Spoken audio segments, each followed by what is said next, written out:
Namo tassa bhagavato arahato samma sambuddhassa. Namo tassa bhagavato arahato samma sambuddhassa. Namo tassa bhagavato arahato samma sambuddhassa. Aparuta de sangamatassa tawara ye sodavanta bamunchantu satang. I wish to welcome you here on this lovely day.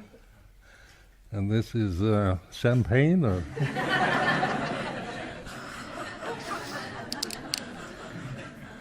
stretching the rules a bit.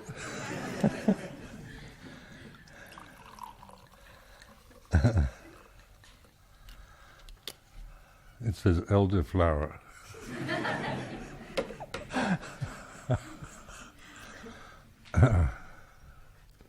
So the subject, the title of the talk is Being at Peace in a World of Conflicts, and so this probably interests everyone here in this room, because the world is, if any way to describe the world, it's about conflicts. And so it's we have the hope that we'll solve all the conflicts and have peace, the idea of peace, but recognize the reality that we have to bear with in this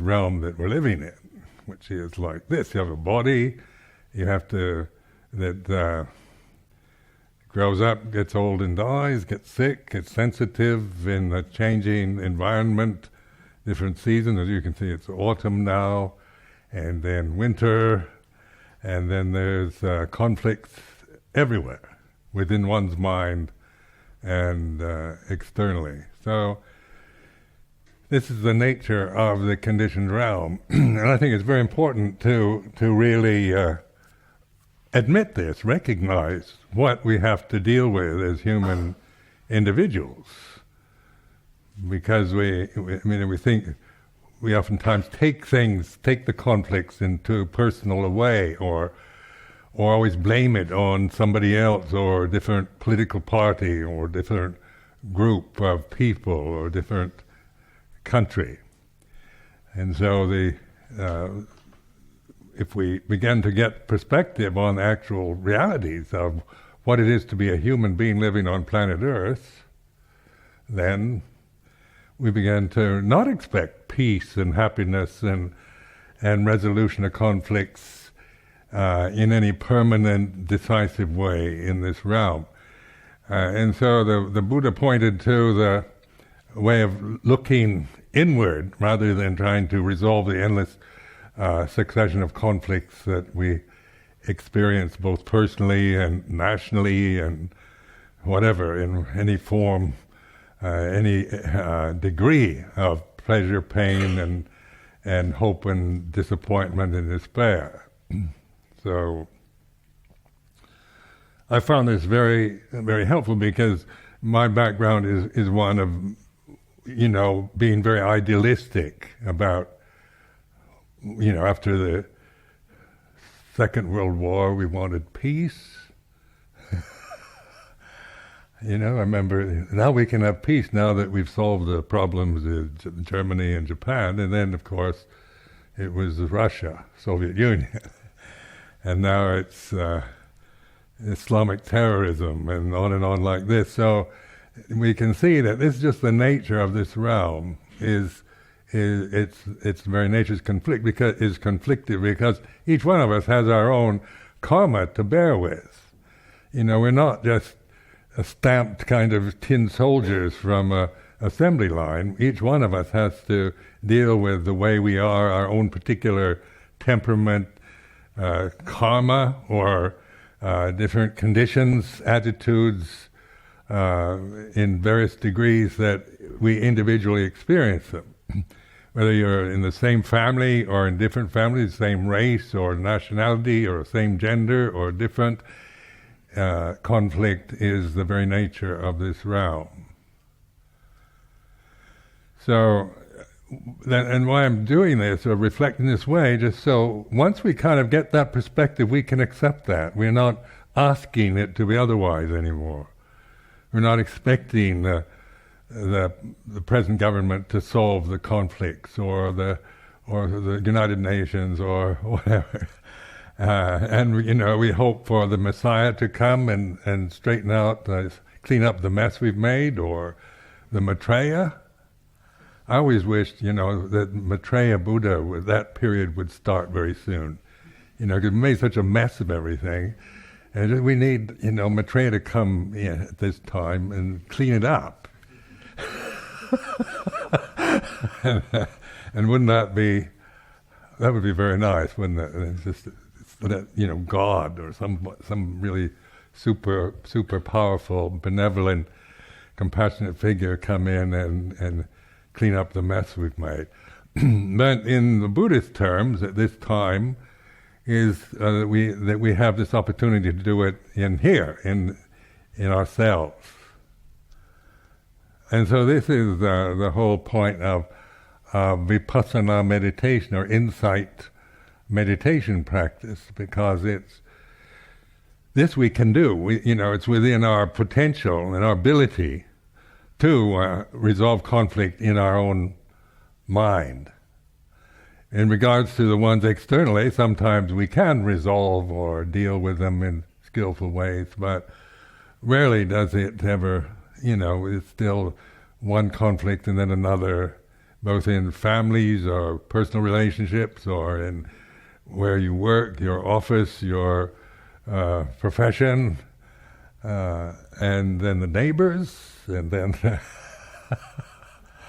and the society, and then there's always the French and the Germans, and the Americans.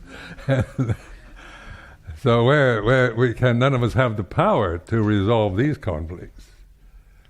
And then, of course, these peace proposals for Israel or the Palestinians, this is, trying to resolve that conflict in some kind of reasonable way seems almost impossible. But recognize within your own mind that it is possible to resolve it internally rather than wait for it all to be resolved externally or wait for the Messiah or Maitreya Buddha. So this is, and then the Buddha laid down very clear teachings on how to do this. So it's not just a kind of hope or some kind of fantasy or some ideal, but he laid down a way of teaching that was very practical, and how to deal with, say, suffering, one's own experience of dis-ease, unhappiness, or internal conflicts. Like we all suffer from the conflict between our intellect and our emotions. So many people have, we know all the right things from the intellect, how things should be done, and what's right and what's wrong, and what's allowed and what isn't. That figured out already. How a government should be, how a father should be, how a mother should be, and so forth. But the realities of existence are, even though we know all these shoulds and ideals, and we have certainly, and there's nothing wrong with this, but it always creates this conflict with what we're actually feeling, our own direct feeling of the life that we're living, our own emotional habits, expectations, fears, anger, resentments, and confusion that we all experience emotionally. So recognize the intellect is one thing that has, we can be reasonable, we develop reason and logic and ideals. We make judgments, criticisms, comparing one thing with another. This is the function of our intellectual capacity. But emotionally, it's like this, and you can't, whatever emotions you're feeling at this moment, it's the way it is. You can't make yourself feel any particular way and sustain it. Because the emotions are, they're not the feeling of life, the sensitivity that we have to bear with, which we have no control over. We have to bear with the bodies that we have in their changing aspects, in their healthiness or sickness, their strength or weakness, their aging. And that, of course, is, ideal is to have a perfect body that is healthy and useful forever. And then the reality is it's like this. I have, now getting to the old age level, I have plenty of opportunity to recognize the realities of an aging 76-year-old human body is like this. Now that which is aware, that awareness is our ability to resolve the conflicts between the rational, critical faculties, the intellectual abilities that we've developed. And in a country like this, these are developed to a high degree. We are educated, we have so much information, knowledge, and ideas, and our intentions are usually good. We want the best for ourselves, families, the country, society. And we can conceive of ideal countries, governments, husbands, wives, partners, or whatever. But in any moment of our life, such as here and now, the feeling isn't an ideal. Your emotions are never ideals. They are the way they are.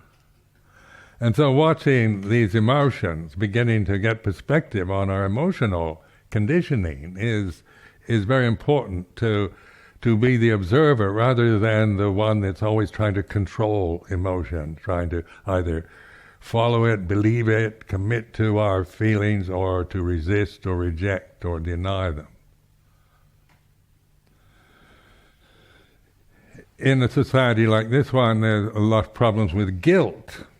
You have these people have very strong, have these guilt complexes.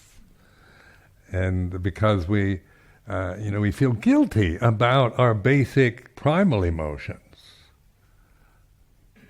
Because coming from an ideal, of what we would conceive of as being what we would like to be is one thing, but the realities of our experience of life is not an ideal, it's the way it is, and it changes according to conditions.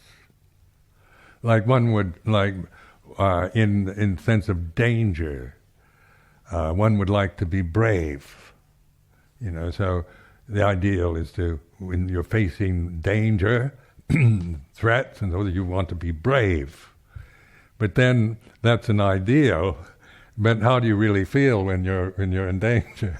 Is like this, which may not possibly align itself with the word brave.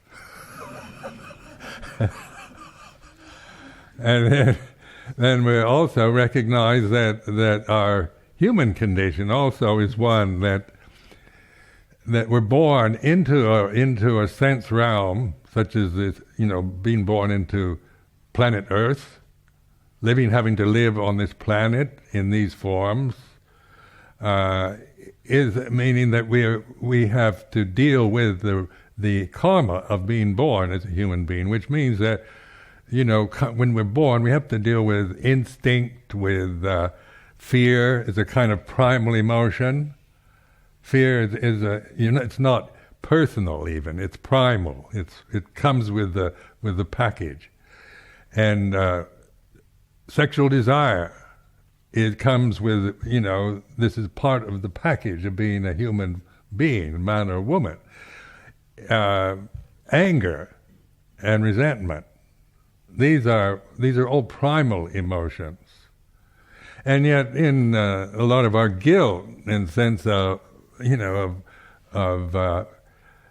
lack of self-respect, of seeing ourselves always in terms of our emotions as something wrong with them, or we see them as maybe I shouldn't be angry, I shouldn't feel lust or fear, confusion. I should be brave and loyal and good and kind and compassionate. And then we feel guilty about the way we're actually feeling. And so, this is why I encourage you to really, get some perspective on the human condition as a human being. Is that greed, hatred, delusion, fear, these are part of the human karma of being born as a human being on this planet.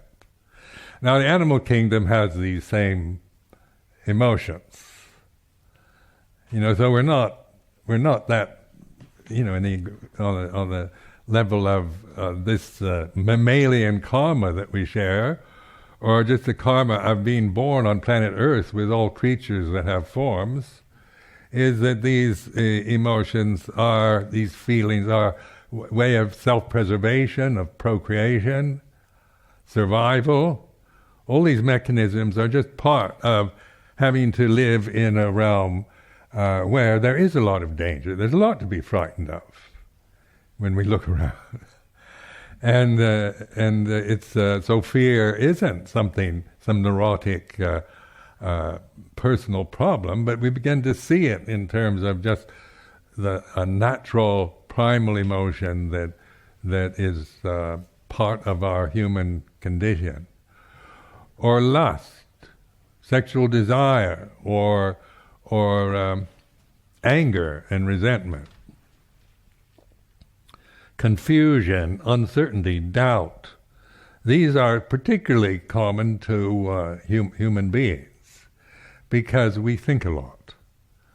We're called the thinking beings, and in the Pali word for a human being, it's manusya, and this word mano, and I'm sure the English word man comes from Sanskrit or Pali, because it means a thinking being.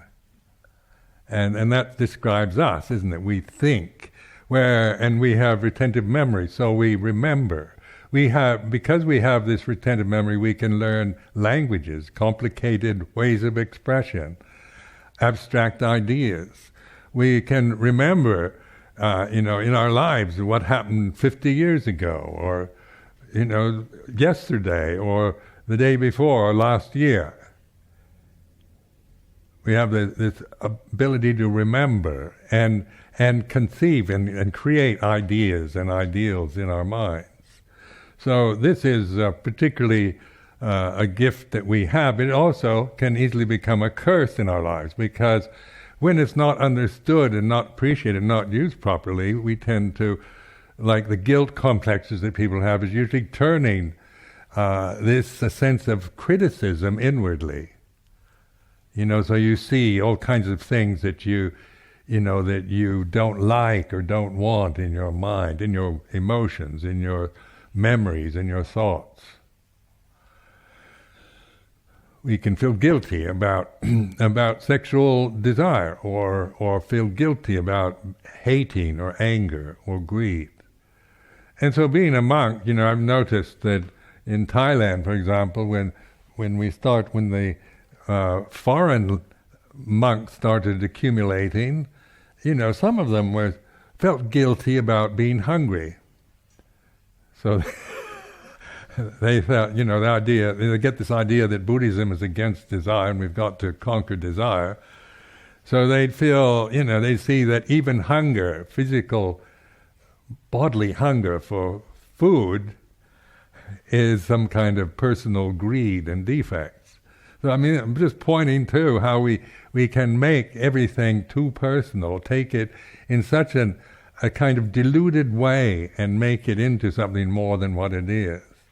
So many people suffer from guilt about all kinds of things, of not being perfect, of not being good enough, not being intelligent enough, not being whatever enough, because according to the ideal, of course, we have the ideals, but the realities are like this.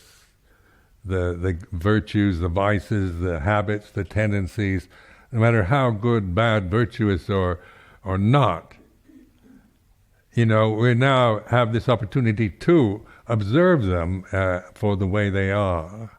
And so this is what mindfulness allows us to do.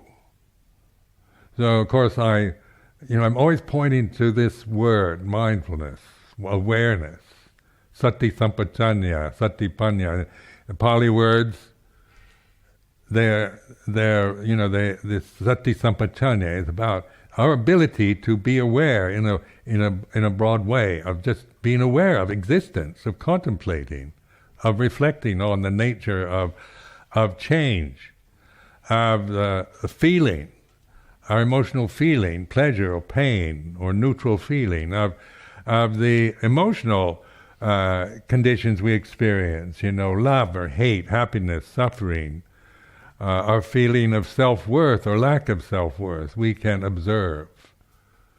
And so this is this ability, this escape hatch that the Buddha pointed to, that we began to emphasize. Like here at Amaravati, we emphasize this, because even though we all have this, it can be easily dismissed or overlooked by all the problems, concerns, and strong habits, strong emotions that we feel internally, and all the impingement and pressures and stress and demands from the society we live in.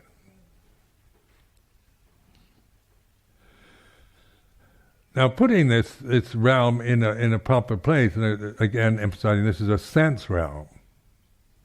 The human body is a sensitive form. It's not a peaceful form. Having a human body is not about being peaceful. It's about, a lot of it's painful. And then we have illnesses and from childhood on up. I remember having measles, chicken pox, had romantic fever quite severely when I was about 7 or 8 years old, and just childhood illnesses. So in childhood and from infancy, we experience pain and discomfort, because this realm is about sensitivity. And this sensitive realm that we're in, how can it's so powerful, considering just the temperature, the changing of the seasons, the climate, whether too hot, too cold, just right. Just the way things happen to be. Some people have very good health, and hardly ever experience sickness, and others are born with fairly weak constitutions, or experience all kinds of pains and physical discomfort that oneself might not experience. Some people are born, in very fortunate circumstances, other than very unfortunate ones. And so this is this realm is not a guarantee of making everything according to, fixing everything and making it right, but willingness to learn, to explore, to investigate. And this we can do. Every one of us here has this potential to do this. And what we learn from it is that we don't find, like the idea of nibbana, for example, is a word that's used a lot in modern parlance as a kind of blissful happiness, something that is beyond pleasure and pain into a state of permanent bliss. And that's what, we all like. That's why we start meditation. Remember, when I began meditating, I wanted to sideline all the pain and suffering, emotional problems I had, I hope to find a state of perpetual bliss and tranquility. And of course that's not what I found. I've had to learn that's, I've had moments like that, but you can't sustain them. They're not sustainable. They're not, we have peaks, we have experiences of great bliss and and happiness and so forth that we, part of our experience, but it's not a sustainable state. Because the world we live in, the bodies we have, the planet that we live on is like this. It's not a blissful, it's not heaven, it's not Devaloka, it's not some high level of consciousness that can completely suppress and deny the existence of one's physical experience or emotional habits. So but the actual word nibbana or nirvana actually means discernment. Seeing clearly, being able to discern the way that one attaches out of habit, out of ignorance to conditions, and then the suffering is caused through this blind, ignorant attachment that is always creating a sense of dis-ease, no matter how convenient your life may be or how healthy you might be. Still, even in the healthiest, most convenient, most well-run society and happy family, there's still a level of uneasiness that is just a part of this conditioned realm that we can't just deny or get rid of through wealth or happiness in the world, but through understanding suffering. And just even a vague sense of dis-ease or dissatisfaction or vague sense of anxiety, these might be just levels and maybe not of any great severity, but and then of course they can change. We can experience great emotional traumas, despair, disappointments, depression. But then in mindfulness practice, we're in a position to observe them. So this is our ability to pay attention to life as we're experiencing it, with whatever conditions we have to bear with, our karma, the way things are for us. And therefore, it's no good comparing yourself with somebody else. It's a waste of time to compare yourself with somebody else, because you'll just feel frustrated and disappointed, because that's not the way out of suffering. The way out of suffering is to learn from the way you are. And this is, so mindfulness allows us to recognize our own addictions to views, opinions, our identity with our body, with our cultural conditions, position in society, our sense of being male or female, our sexual inclinations, our whatever, all these things, these attachments and identities that we bind ourselves to, then of course lead to some form of dis-ease or disappointment or anxiety. Now what mindfulness does allow us to do is it's not a suppression, a denial, or rejection of conditioned phenomena. It's not bypassing the conditions. It's not critical or judgmental. It's not saying about whether they're how good or bad or right or wrong they might be. But mindfulness allows us to recognize ultimate reality, pure consciousness. Now, at this time, in the scientific world and the world of psychology, there's a tremendous interest in consciousness. And consciousness is very interesting, even though it's not very interesting, actually. Because once you recognize consciousness, there's nothing in it to be interested in, just recognized. What we tend to be interested in is the things we project into consciousness, our sense of ourself, our views, our intellectual aspirations, hopes, or our sense of the ego, the cultural attitudes, and our ideals, hopes, expectations from life. But consciousness itself, we don't need to look for it, because this is what we're experiencing right now. Everyone in this room is conscious. So, but then we don't discern consciousness, because the habit, out of ignorance, we tend to always be projecting things into it. So consciousness you might compare to like a movie screen. It's just blank. But on that blank screen, you project. You put in a film, and of course, then you have all kinds of things. Whether it's the trilogy of the rings, orcs or fantastic figures, or wars, or comedies, sitcoms, whatever appear. And we get mesmerized into the feelings of love and hate and romance, adventure, excitement that are projected onto the screen. You wouldn't bother to go to a movie theater just to look at a blank screen. And that, I hear in Zen Buddhism, Japanese Zen Buddhism, that's sometimes what they do. They just they practice looking at a blank wall. And there's a point to that. It's not interesting at all, blank walls. But it does.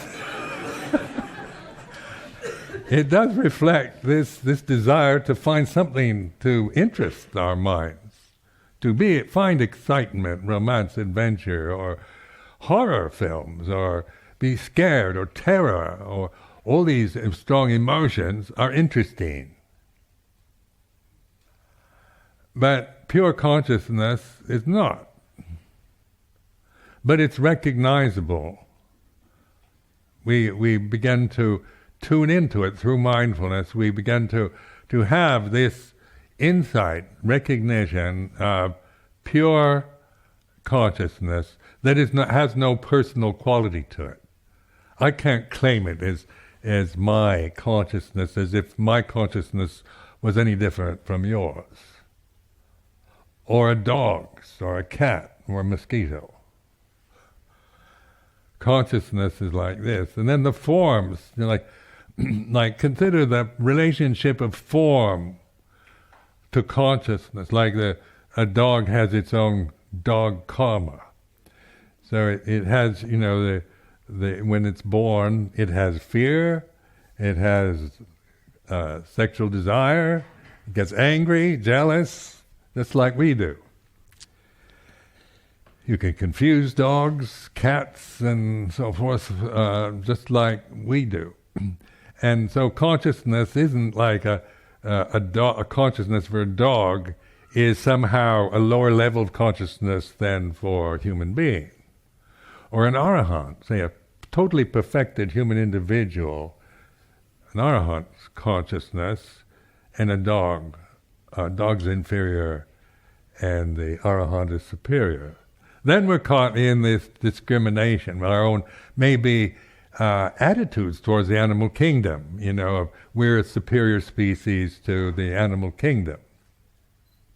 The kind of arrogance that human beings sometimes manifest through our identity as being somehow above the animal level.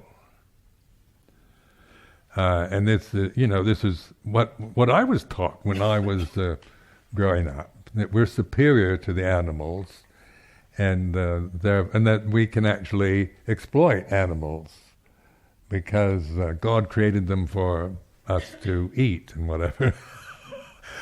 And so this is my conditioning. So it one never, you could kind of relate, like if those who have pets oftentimes relate emotionally to them very well. You get very bonded, very attached to a dog or a cat, or some pet that you have that you find a sense of love or affection, interest, gives your life some meaning and quality that you wouldn't have if you didn't have the pet. And then there's the relationship with human beings. Fortunately, pets are easier to live with than human beings.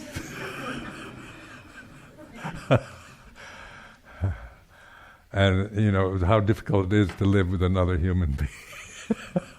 And so this is because human beings think, and we don't always think the same, so this is and we have all kinds of, you live in a monastic community, you've got so many people thinking in different ways, and so it becomes conflicting in various ways of my view against your view. Not to mention, in marriages or relationships of various kinds, the conflict is part of the experience, the reality of relating to another human being in some, in real way, of learning how to listen and pay attention and not just operate from your own view blindly from what I think, and if you don't agree with me, you're wrong.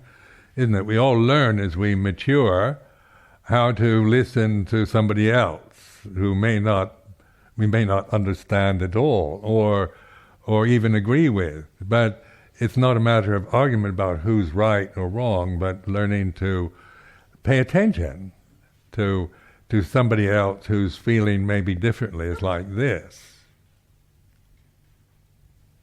So this takes this discernment, this mindfulness, to be able to do this, because on an emotional level, one can feel very strongly emotionally about my view is the right one. You've got it all wrong, and if you don't come to the right view, then bye bye. So yeah.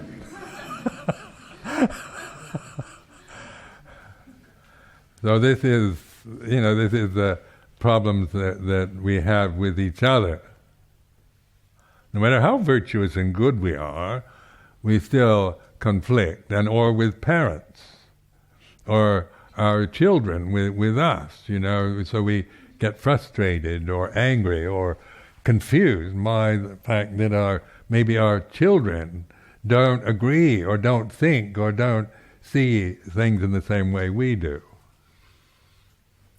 Now, of course, being head monk at Amaravati, I think all the monks and nuns should see everything the way I do. And sometimes it's very frustrating because they don't. But then you learn that's the point of our life is not to find agreements on our own views, but to be able to reflect on them. Now this is very important, to reflect on what you do feel. It's not like this reflectiveness is a discerning ability in which we get perspective on our own conditioned views or cultural attitudes or emotional habits, tendencies, our own preferences or biases. We begin to see them in perspective. And this is not judgmental. We're not saying right or wrong, good or bad, but we're observing. And this emphasis that the Buddha made, this simple statement that all conditions are impermanent. So this simplifies everything for us. When we really explore this in our experience of life, that whatever you're feeling, thinking, your physical body, your sensory experiences through seeing, hearing, smelling, tasting, touching, all this is about change and impermanency. And anything that's impermanent means it has a beginning and an end. It's not about something that stays forever. It's not about eternality. But it's observing this changing, whether it's a subtle change or coarse, refined, or whatever. We, through awareness, we open ourselves to change the conditioned realm that we are experiencing very strongly at this very moment, sitting here and breathing in this sala. And so this mindfulness then allows us to be the observer of change rather than the person that's always caught up in the changing conditions you're experiencing.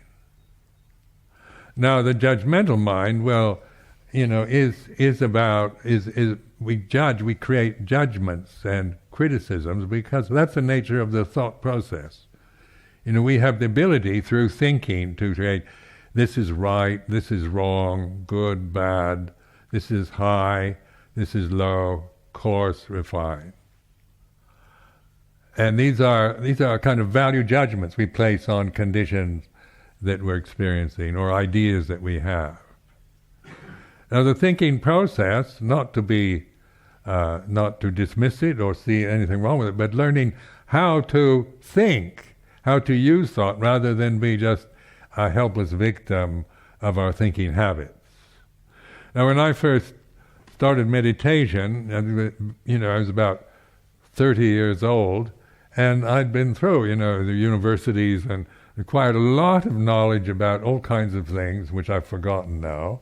And, and then, and I just was an obsessed thinker. Just think all the time. And it would always and by the time you're 30, you get tired of your own thoughts because they get repetitious. When you're younger, you can have, you're kind of acquiring knowledge. You can be quite interesting. You have a good intellect, and it's quite entertaining and can be quite fascinating. But at least in my experience, by the age 30, I was really bored with my thoughts. And they kept repeating themselves over and over. So then starting meditation I started practicing meditation in 1966 in Bangkok. Began to became apparent that I thought if I could only stop thinking, everything would be all right. I had this insight. If I could only, somehow stop the flow of thoughts. So at first, how the idea of I've got to stop thinking, and you're trying to stop thinking, doesn't work, does it? So, so just kind of using willfulness that's based on self-view or, some kind of idea you had that you think too much and you shouldn't, and trying to stop it, I couldn't get any success with that one. But then as I developed awareness, ordained as a monk and so forth, then it became apparent just through observing, how to let go of thinking, not to suppress it or deny it or reject it, but to understand it, to see the limitation of it, the impermanence of thoughts, and be able to, then through observing thinking, then you discern that which is aware of thinking is not thinking. As pure awareness, consciousness with awareness, mindfulness, and then wisdom, discerning it. Thinking is like this, non-thinking is like this. So recognize the discerning ability that we develop through wisdom is our ability to know the difference, to discern, like thinking, attachment to thought, and non-thinking. You can observe it in here, and so then you begin to recognize how to you don't stop thinking as like something you never think again, but your relationship to thinking then is much more one of developing thought in a useful, skillful way. How to use thought as because it's a great gift that we have, and a tool that is to be respected. But as an end in itself, it only goes from one thought to the next. It just carries you along into the thinking process, and then the judgments and criticisms and attitudes and cultural biases and personal preferences that we are blinded by, obstructed by.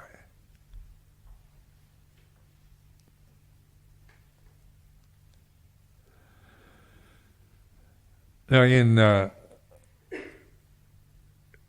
conflict, say, between the intellect and the emotions, and guilt, and sense of lack of worth, self-respect, and so forth. So many people in a country like this, no matter how virtuous or good or talented or educated they might be, there seems to be a kind of problem around lack of self-worth, and this is and this is, part of a cultural condition, because we don't know who we are, and so we have ideas of what we should be, or how what we would like to be. And then we see our own sense of confusion as something wrong or we shouldn't have, or our own kind of fears or anger, resentments, or greed, or whatever. We see it in terms of this is wrong. And so we tend to see, the sense of a self, we become very critical of ourselves. So we use the intellect sometimes to, it goes inward instead of always criticizing somebody else. Many of us turn it inward. We're always criticizing ourselves. So at least this was my tendency, was I wasn't so critical of others as of myself, because I could see all kinds of things I didn't like about me, and and I didn't want, and I felt, feel guilty or tendency to blame it on somebody. Was it my mother's fault? My father? Was it, something basically, I was born missing a few cells in my brain or something. maybe I'm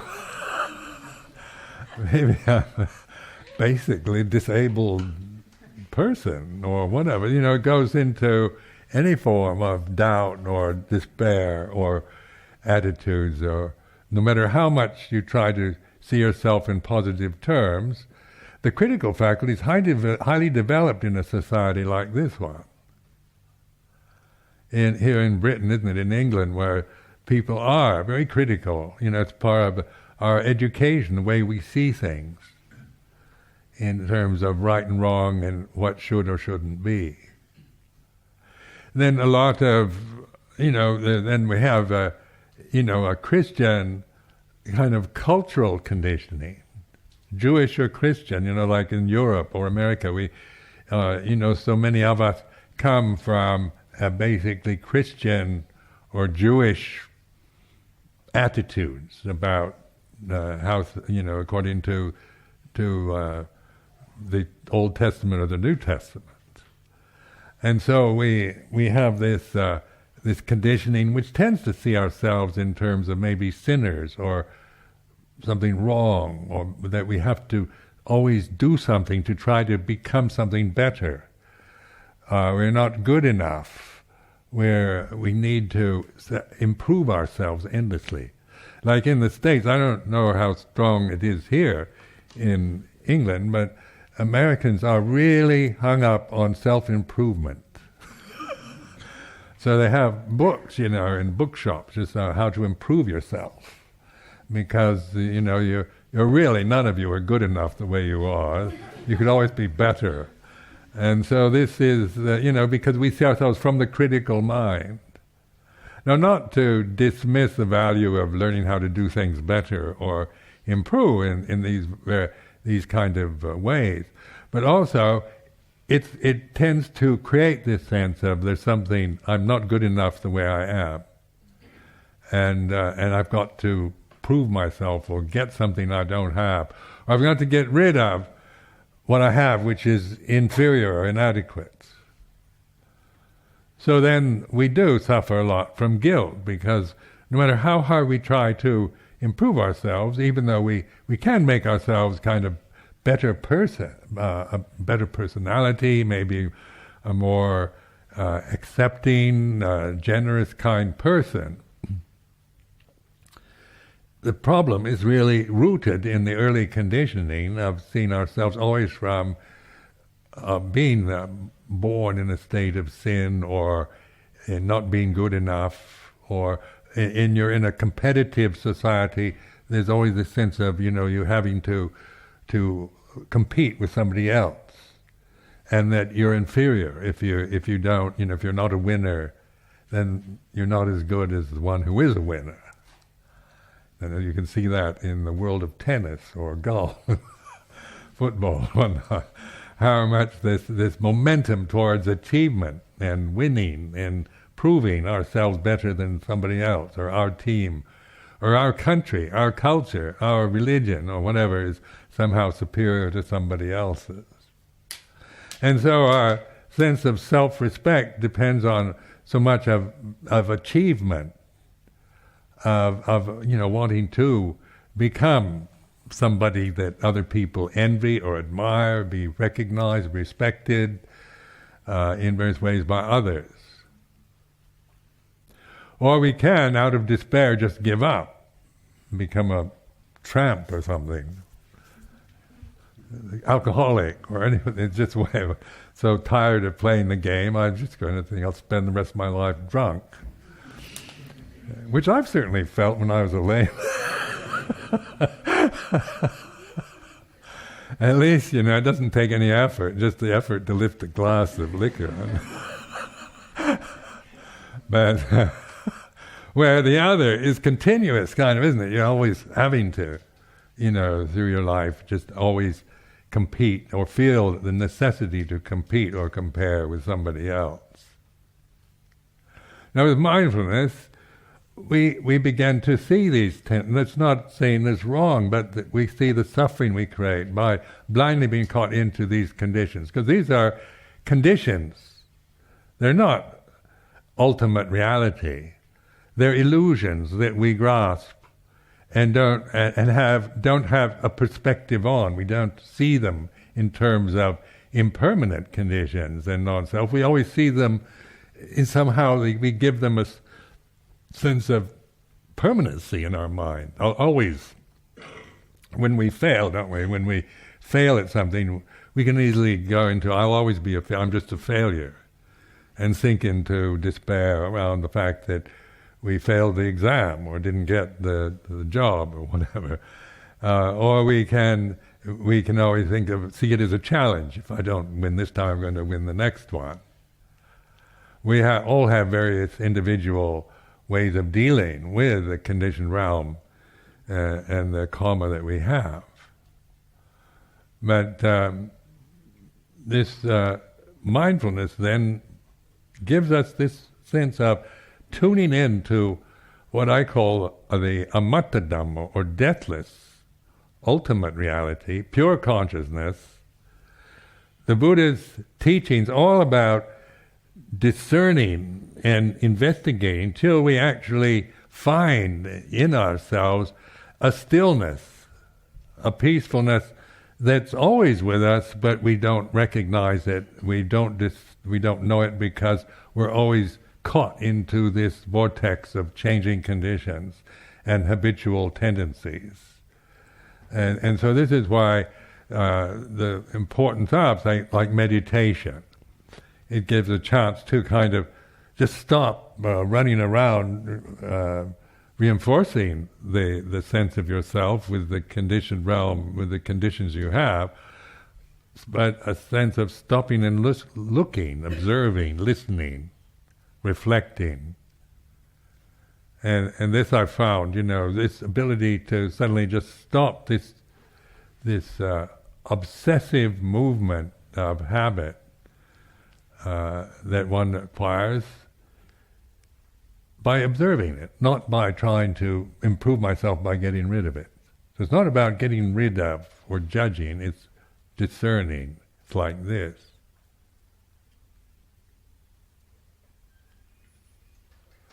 So this is a time where,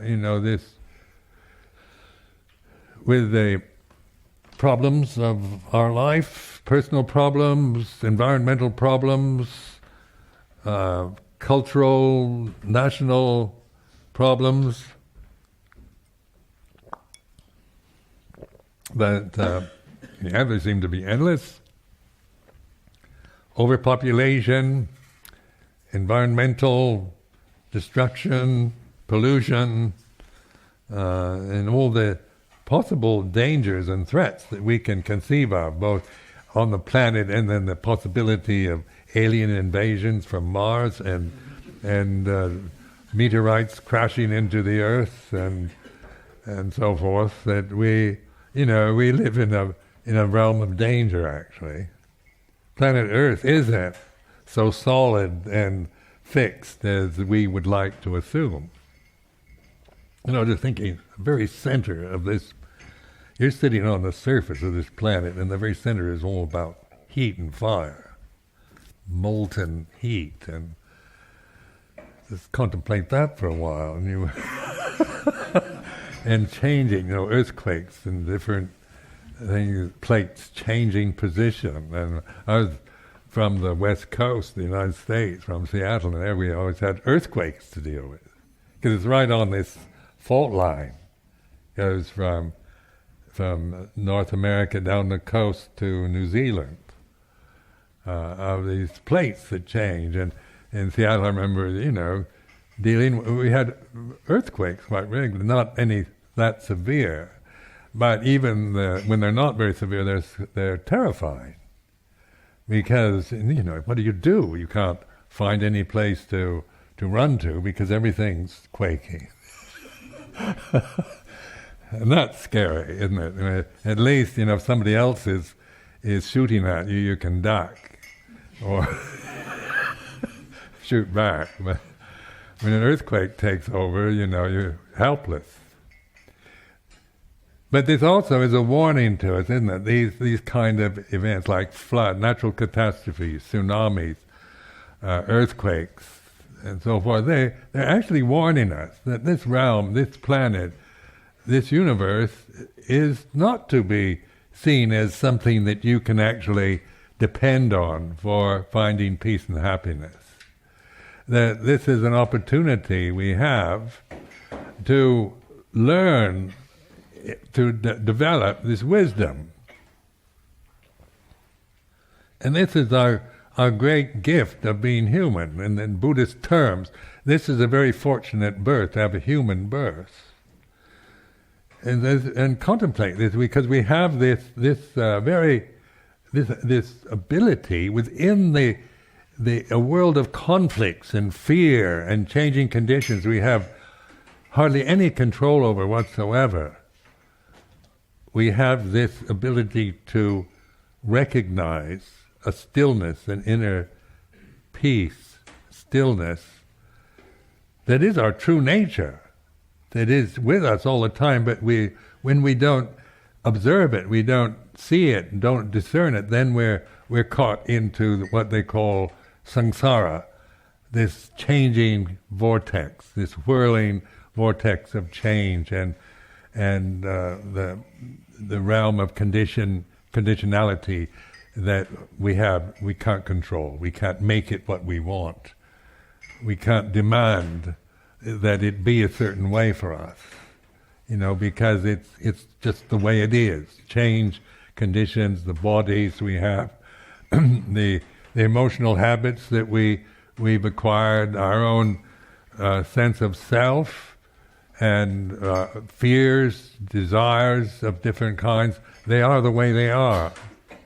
And then mindfulness gives us perspective. Now this really is something to recognize, something worth doing, because with this kind of practice you can resolve conflicts in your mind. You can actually go to pure awareness, and as you recognize it, it's self-sustaining. You don't need to make it happen or control it. The attitude is more of letting go of control, of attachments. And through that, then you discern what we call the unborn, uncreated, the deathless, the ultimate reality. This we can actually recognize through mindfulness. And from there, then the conflicts we have personally, our emotional habits, our sense of our self-worth and so forth, these then are in a perspective that we're no longer just helplessly deluded, overwhelmed, and caught into the power of conditioned phenomena. Now this is kind of a miracle in a way. I mean, from my perspective as a personality, I think this is a marvelous, fantastic ability that through the power of, through the powerful conditions that one has to endure for a lifetime, your own human form, for example, and all the pressures of the universe, the alignment of the stars in the sky, everything's affecting us, isn't it, in some way? How can you control the power of the moon or the sun or when we try, kind of megalomaniacs trying to become God, but nobody ever succeeds. So we have to, it's all a kind of terrible disappointment, because we have to recognize the limitation of our humanity. We can't become God and know everything and be in control of the whole universe, but we can observe this within this form, in this human form, and with the karma that you have individually. Whatever it might be, physically, healthy or sickly, whatever your emotional habits might be, or your neuroses or fears or whatever, your opinions and views and attitudes, these are all reflected in, like on this movie screen, they're like the film being played. But you can also, when the movie stops, there's the screen. And so mindfulness gives us this sense of recognizing this pure consciousness, which we don't create. It's not cultural, it's not personal, it's not even Buddhist, but it is reality, and therefore it helps to put into perspective our own, our ego's sense of self, our conditioning that we've acquired after we're born, the strong sense of me and mine, or cultural prejudices or biases, fears and desires, of our arrogance, our conceit, our sense of anxiety and worry about the future, or regret or angst that we create around past experience, remembering things of the past, or the resentments that we feel about being treated unfairly or abused and that we remember in our past. We have a perspective on these conditions in which we're not denying or indulging in, but we observe them. And as you cultivate this, then you really begin to trust this. This is something you can totally trust and cultivate in your life in the way that you have to live it, in the conditions that we find ourselves in. So now, I invite you to have a cup of tea, and then in 20 minutes or so, if you're interested, then we can have have a discussion.